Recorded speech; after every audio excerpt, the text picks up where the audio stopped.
में शुरू करते हैं।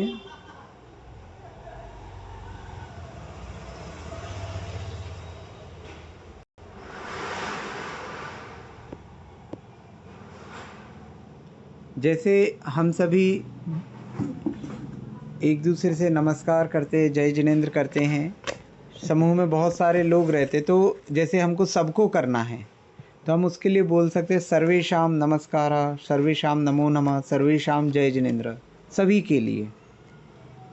ठीक है, सर्वेशाम जय जिनेंद्र मतलब सभी को जय जिनेंद्र। सर्वेशाम नमस्कारः, सभी को नमस्कार। सर्वेशाम नमो नमः, सभी को नमस्कार। जैसा भी आप बोलना चाहें, मतलब सर्वेशाम शब्द का आप प्रयोग कर सकते हैं। ठीक है।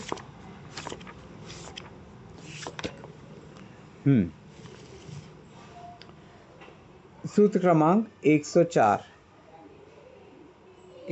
ओमकारयोर मध्य। ओमकारयोर मध्य, ये सूत्र हम पहले भी पढ़ चुके हैं। इसका अर्थ क्या है? आ प्लस विसर्ग। यहाँ पे आ है, दीर्घ आ नहीं रहेगा, प्लस आ।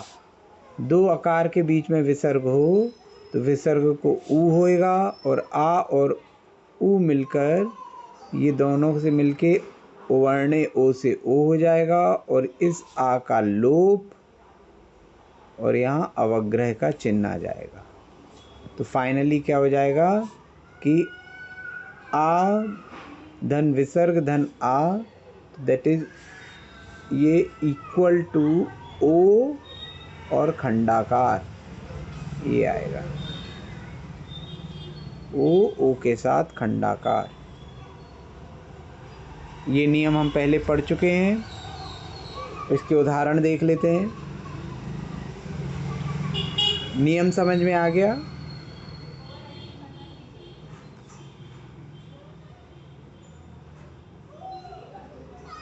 कह धन अस्ति, कह धन अस्ति, तो यहाँ क्या है? क के बाद आ है, और आ से जुड़ा हुआ विसर्ग है, विसर्ग के बाद आ है, अस्ति। तो यहाँ क्या हो जाएगा? विसर्ग का ऊ यहाँ पे, या फिर कह धन अपी कर लें।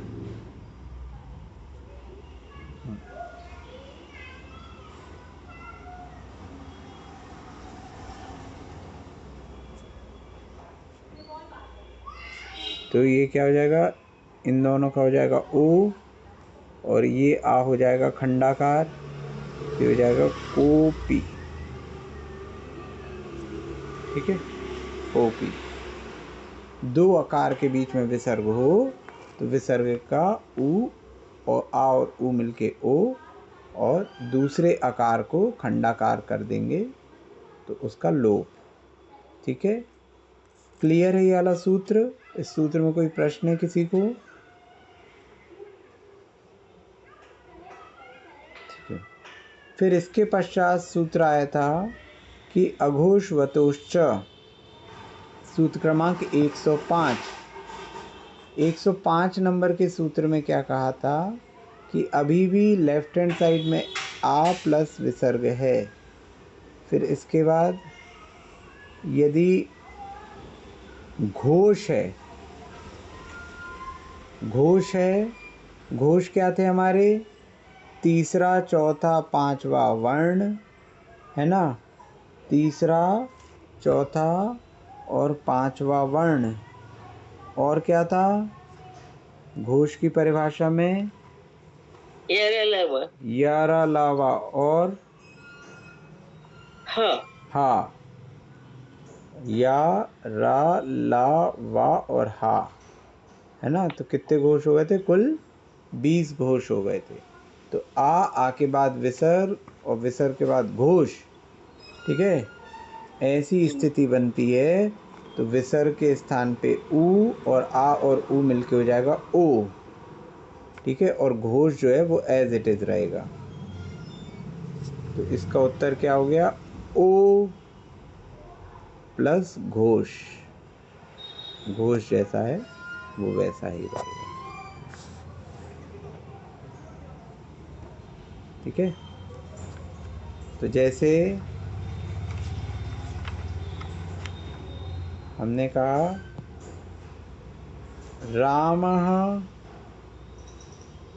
गच्छति,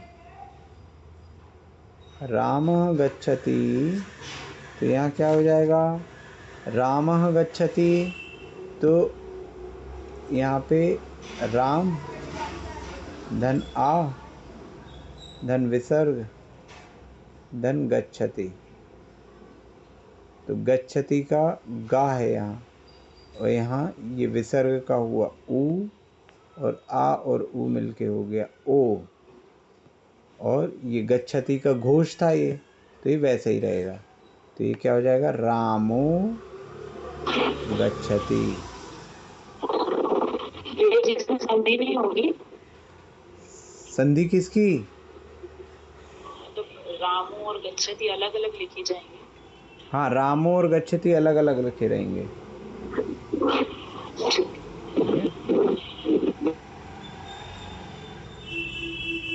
ठीक है,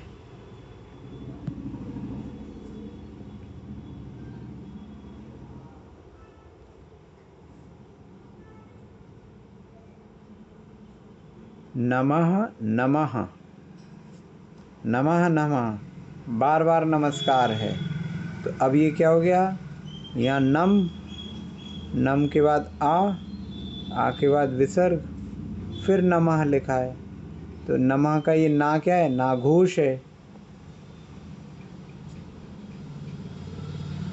तो क्या हो जाएगा, ना घोष है, तो ये दोनों मिलके हो गए ओ, ठीक है, और ये क्या हो जाएगा, नमो नमः।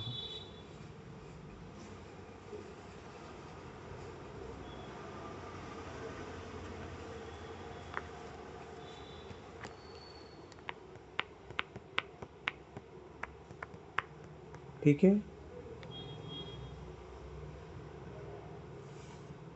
हो गया, अलग अलग आएगा ना। हाँ, नमो नमः। ठीक है, तो इस प्रकार क्या हो गया कि अकार के बाद अब कह रहे हैं 106 में, 106 में क्या कह रहे हैं, अपरोलोप्यो न्यस्वरे यम वा, अर्थात अकार के परे विसर्ग हो, अकार के बाद विसर्ग हो, फिर उसके बाद अन्य स्वर हो। अन्य स्वर मतलब अकार को छोड़कर कोई भी 13 स्वर में से कोई भी हो। ठीक है, तो क्या हो जाएगा, विसर्ग का लोप होगा अथवा यकार हो जाएगा, दोनों में से कोई भी एक चीज होगी। ठीक है, तो जैसे रामः आगच्छति, रामः आगच्छति, तो यहाँ आ था, आ के बाद विसर्ग था, और फिर उसका आ दीर्घ आ है, तो क्या हो गया, अन्य स्वर है, तो विसर्ग का लोप या फिर या। तो अगर लोप करेंगे तो क्या हो जाएगा, राम आगच्छति, और अगर या करेंगे तो क्या हो जाएगा, राम्यागच्छति। ठीक है, यदि या किया तो, और ये लोप किया तो। ठीक है, तो लोप किया तो ये हो जाएगा राम आगच्छति। लोप करने के बाद यहाँ पे इनको जोड़ा नहीं जाएगा, है ना, करने के बाद इनको जोड़ा नहीं जाएगा।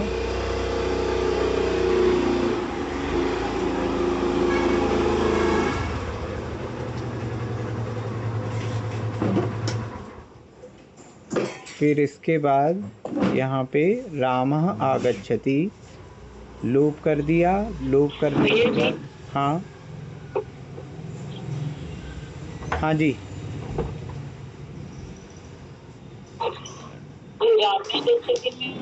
माँ का स्वर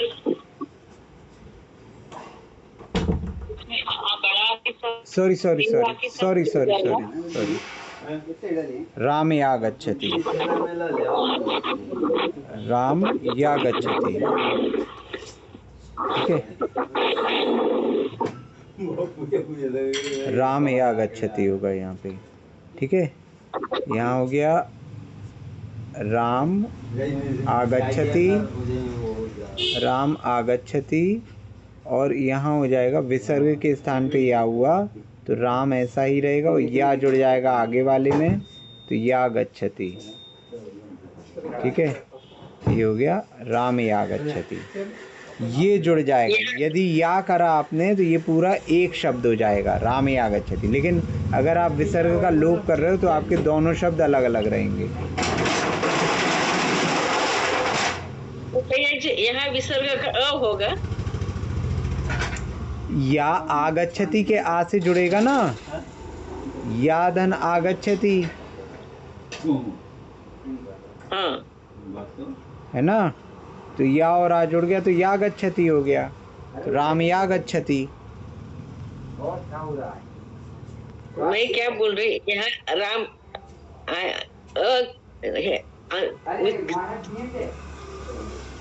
क्या कह रहे हैं आप? यहाँ किसका लोप हो गया? लोप किसी का नहीं हुआ, विसर्ग के स्थान पे या हुआ। हमने क्या पढ़ा था कि आकार के परे विसर्ग हो और विसर्ग के बाद अन्य स्वर हो, तो दो में से एक चीज होगी, या तो लोप होगा या होगा, है ना। अच्छा, तो दोनों केस बनेंगे। यदि लोप करते तो राम आगच्छति और या करते हैं तो आया समझ में, आया ना। कितने गैप हो गए हैं? आया समझ में। ठीक है, तो ये हो गया। ठीक है, हाँ, अब देखिए, अब हमने कितने सूत्र पढ़ लिए? 104, 105 और 106। तो हमने इन सूत्रों में क्या पढ़ा? सब में कॉमन चीज़ है कि इधर लेफ्ट हैंड साइड पे आकार प्लस विसर्ग है। ठीक है, अब अगर इसका संयोग आकार से होगा तो आपका लग जाएगा सूत्र क्रमांक 104, तो हो जाएगा क्या? ओ और अवग्रह। यदि ये घोष से जुड़ेगा तो केवल ओ होगा, और यदि ये अन्य स्वर से जुड़ेगा तो क्या होगा? लोप अथवा या, है ना। यहाँ लगेगा 104, यहाँ लगेगा 105 और यहाँ लगेगा 106।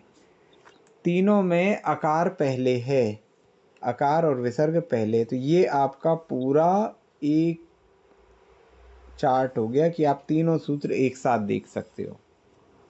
आकार, आकार के बाद विसर्ग। अब विसर्ग के बाद यदि आकार आएगा तो ओ और अवग्रह, अन्य स्वर आएंगे तो विसर्ग का लोप या, और यदि व्यंजन में घोष आ गया तो ओ हो जाएगा। केवल क्या छूट गया? अघोष छूट गया। तो अघोष आएगा तो कोई संधि वगैरह कुछ नहीं होगा, या फिर उसके बाद देखेंगे चेचे वाशम टेठे वासम ये सब तो लगेंगे, तो उसके लिए और सूत्र हैं। ठीक है ना, क्लियर है? किसी को कोई प्रश्न?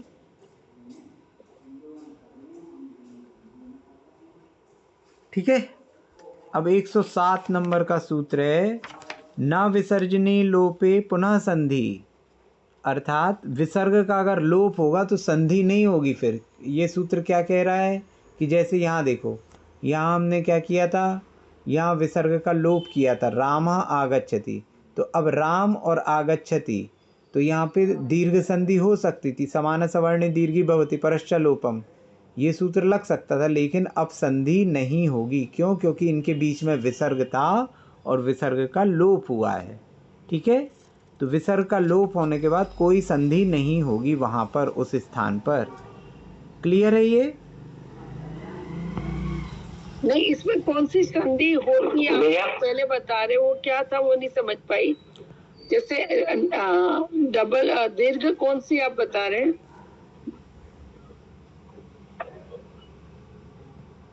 रामधन आगच्छति हो गया अब वहां पे। तो यहाँ पर आप ये आ है और ये आ है, तो समाना सवर्ण दीर्घी भवति। सूत्र क्रमांक कौन सा? 24, 106 नहीं, 24 लग जाता है यहाँ पे, तो ये क्या हो जाता है, रामा गच्छति। ऐसा संभव था कि नहीं?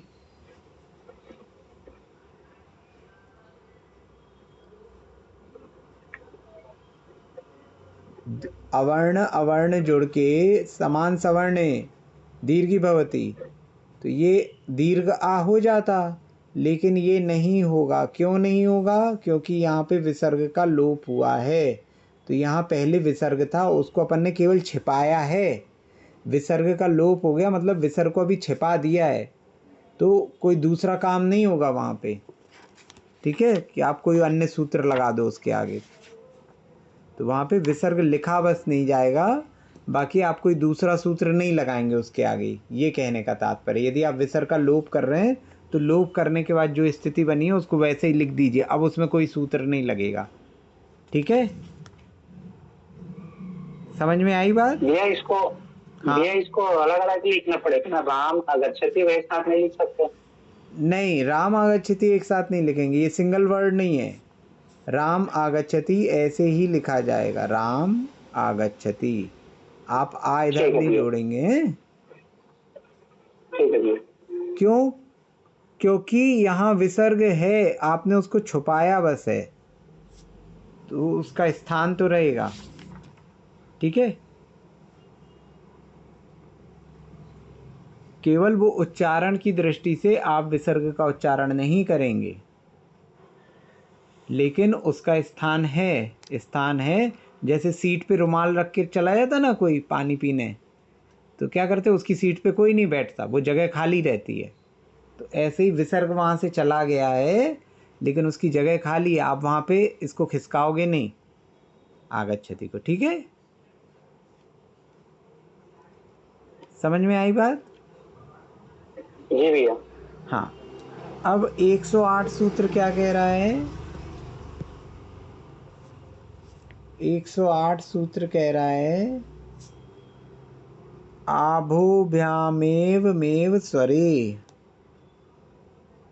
अब यहाँ पे क्या कह रहे हैं कि अभी तक तो हमने लेफ्ट हैंड साइड पे आकार रखा था, अब आकार रख रहे हैं। आकार मतलब दीर्घ आ रख रहे हैं, तो दीर्घ आ रखने पे, दीर्घ आ के बाद अगर विसर्ग होगा और विसर्ग होने के बाद कोई भी स्वर हो, कोई भी स्वर मतलब 14 स्वरों में से कोई भी स्वर हो, वो स्वयं भी हो सकता है, तो विसर्ग का लोप होगा अथवा या होगा, कुछ भी हो सकता है। आकार के बाद कोई भी स्वर हो अथवा या कोई भी स्वर हो तो विसर्ग का लोप होगा अथवा या होगा। जैसे रमा आगच्छति, रमा आगच्छति, सॉरी, बालाः आगच्छन्ति, बालाः आगच्छन्ति, बालाः आगच्छन्ति। तो यहाँ बाला में अंत में आ है, फिर विसर्ग है, फिर यहाँ स्वर है आगच्छन्ति। तो यहाँ दो केस बनेंगे। क्या क्या बनेंगे? विसर्ग का या तो लोप करो अथवा विसर्ग का या करो। ठीक है ना? तो लोप करते तो क्या हो जाएगा? बाला आगच्छन्ति।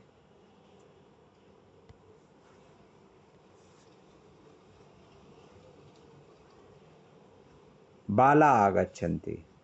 और यदि या करेंगे तो बाला या जुड़ जाएगा आ में, तो यागच्छन्ति।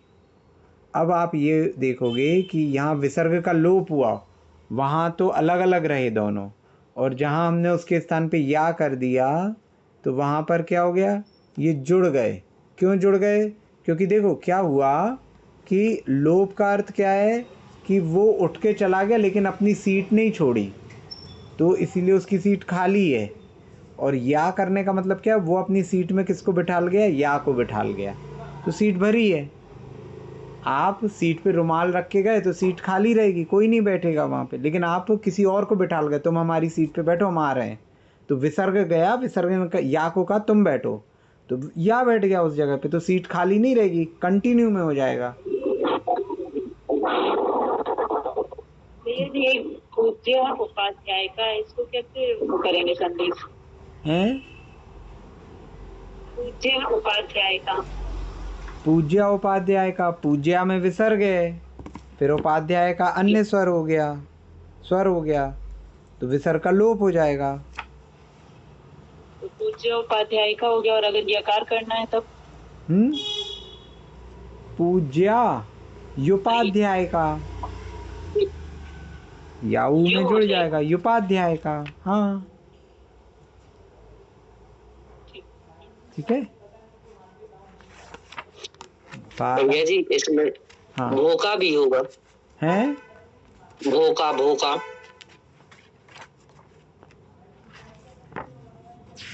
108 सूत्र में।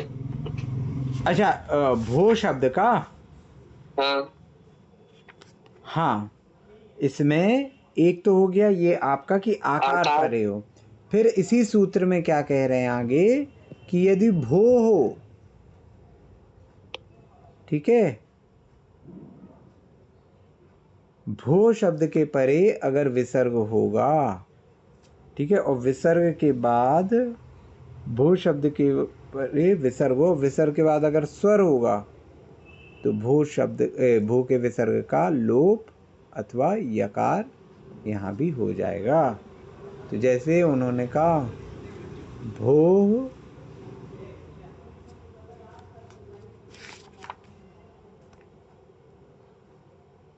अत्र, भो कहते जब किसी को आवाज लगाते हैं, भो सुनो मतलब अपनी ओर आकर्षित कर रहे हैं, संबोधन दे रहे हैं, तो विसर्ग, विसर्ग के बाद स्वर है, तो ये हो जाएगा भो अत्र, विसर्ग का अगर लोप करते हैं और विसर्ग के स्थान पे अगर या करेंगे तो हो जाएगा भो यत्र, ठीक है। भो शब्द के साथ यदि ऐसा होगा तो विसर्ग का लोप होगा अथवा या होगा। फिर 109 सूत्र में वो कह रहे हैं, इसी में थोड़े से शब्द बढ़ा दिए उनने, भगो अघोभ्याम वा, तो 109 सूत्र में क्या कह रहे हैं कि भगो हो, ये सब संबोधन के शब्द हैं, अथवा अघो हो, ये सामान्य से यूज़ में नहीं आते, तो इनके परे भी अगर विसर्ग होगा, ठीक है, इनके बाद भी अगर विसर्ग होगा और उसके बाद स्वर होगा तो विसर्ग का लोप हो जाएगा अथवा यकार हो जाएगा। ये सूत्र उपयोग नहीं होता, वैसे तो मैं ये सूत्र कराता नहीं हूँ, लेकिन मैंने केवल जानकारी के लिए आपको बता दिया, इसमें इतना परेशान होने की ज़रूरत नहीं है, ये सूत्र ज़्यादा उपयोग में नहीं आता, ठीक है। तो भगो अघो भो कोई भी शब्द हो और उनके बाद विसर्ग हो और विसर्ग के बाद स्वर रखा हो तो इनका लोप हो जाएगा अथवा ये यकार हो जाएंगे, ठीक है।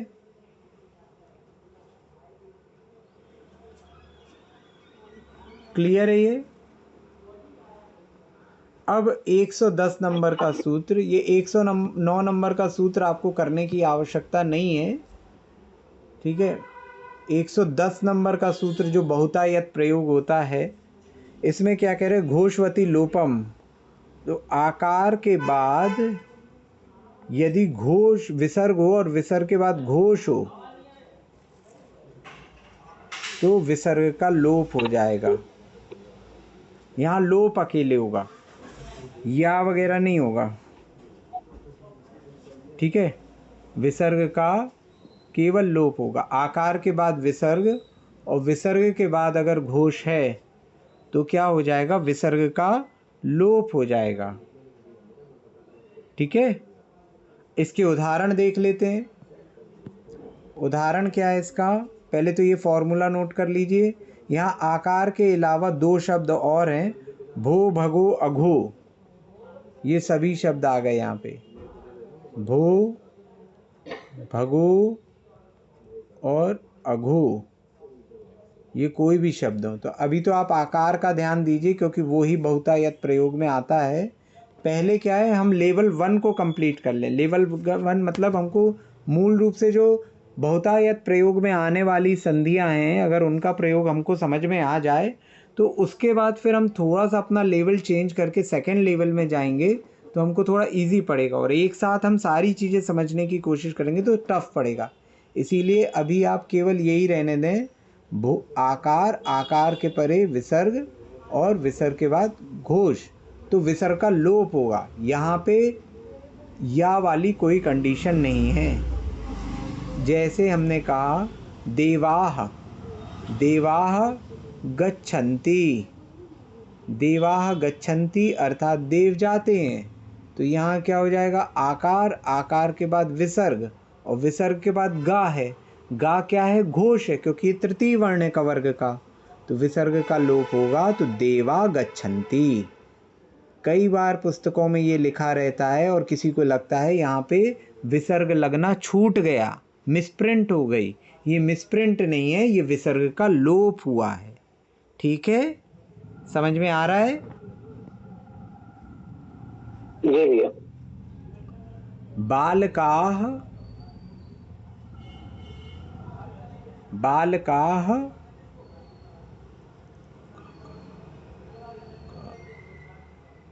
चा छा ज,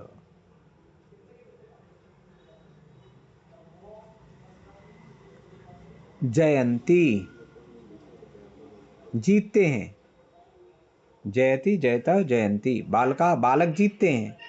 तो यहाँ क्या हो गया, आकार, आकार के परे विसर्ग और जा क्या है, घोष है, तो विसर्ग का लोप होगा। विसर्ग का लोप हुआ तो क्या हो जाएगा, अच्छा ये सिंगल वर्ड में नहीं रहेगा, ये अलग अलग ही लिखा जाएगा, बालका जयंती। ठीक है, तो अब देखिए यदि हम इन सूत्रों को मिला देते हैं तो इन सूत्रों को मिलाने के बाद हमारे पास क्या हो गया, आकार, आकार के परे विसर्ग हो, विसर्ग के बाद दो कंडीशन आई कि विसर्ग के बाद कोई भी स्वर हो, 14 स्वरों में से कोई भी स्वर हो, तो 14 स्वर में से कोई भी स्वर होगा तो क्या हो रहा है, लोप और या, लोप अथवा या हो जाएगा है। और आकार के परे विसर्ग हो और विसर्ग के बाद अगर घोष हो, आकार के परे विसर्ग, विसर्ग के बाद घोष, तो क्या हो जाएगा, विसर्ग का लोप हो जाएगा। ठीक है, पहला वाला हो गया आपका सूत्र क्रमांक कौन सा, 108, ये वाला हो गया सूत्र क्रमांक 108 से। ठीक है, घोष कितने होते, 20, तो और ये कितना हो गया, सूत्र क्रमांक 110 घोषवती लोपम। तो ये आपका पूरा मैथमेटिकल फॉर्मूला हो गया, आकार प्लस विसर्ग प्लस स्वर इज इक्वल टू लोप और या, और आकार प्लस विसर्ग प्लस घोष तो विसर्ग का लोप। ये दोनों सूत्र एक साथ हो गए। क्लियर है? जी।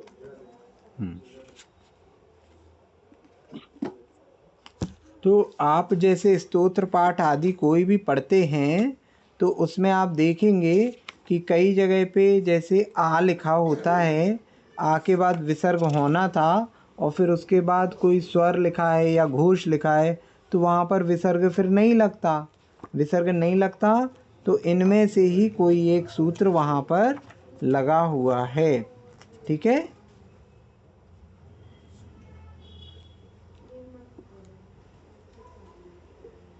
जैसे आचार्याः जिन शासनोन्नति करा, अगर हम देखें आचार्याः, आचार्याः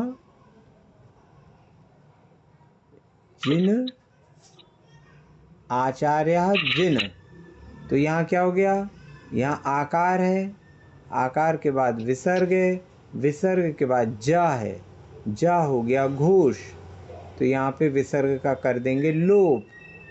कौन से सूत्र से, सूत्र क्रमांक 110 से घोषवती लोपम, तो आचार्या जिन। ठीक है, यहाँ विसर्ग था। क्लियर है ये? भैया। तो इस प्रकार से बहुत सारे इसके उदाहरण रहेंगे। हमने कितने सूत्र कर लिए? 104, 5, 6, 7, 8 और 10, ये सूत्र हो गए हमारे। अब इसके पश्चात सूत्र क्रमांक 111, 113 और आप लिख लीजिए, ये कल करेंगे। सूत्र क्रमांक 111, 113 इनको आपको पढ़ना है। 111, 113 हैं और 118 और 121, 121, ये 4 सूत्र हम कल करेंगे। ठीक है, इन 4 सूत्रों को आप पढ़ लीजिएगा तो क्या है, आपको भी आसानी जाएगी। 111, 113, 118 और 121, ये 4 सूत्रों पर चर्चा हम कल करेंगे। अच्छा, अब एक प्रश्न आप लोगों से है कि आप लोग अभी जितना हमने स्वर संधि में पढ़ा है उसका एक पेपर देना चाहेंगे, है ना? वो क्लास के अलावा दूसरे टाइम पे होगा। अभी तक हम क्या कर रहे थे कि जितना जो जिस दिन पढ़ते थे उससे हिसाब से होमवर्क देते थे। अब पूरी स्वर संधि में जितनी स्वर संधि के सूत्र पढ़ाए हैं उन सूत्रों को मिला के एक कंबाइंड पेपर, है ना, 15-20 क्वेश्चन रहेंगे जिसमें, तो वो आप देना चाहेंगे? जी भैया। है ना? ओपन बुक रहेगा, ओपन बुक रहेगा। आप पुस्तक खोल के आराम से सूत्र देखिए और कहाँ कौन सा, आपको केवल ये दिमाग लगाना है कहाँ कौन सा सूत्र लगना है। आप अपने नोट्स का भी उपयोग कर सकते हैं, पुस्तक का भी उपयोग कर सकते हैं। ठीक है।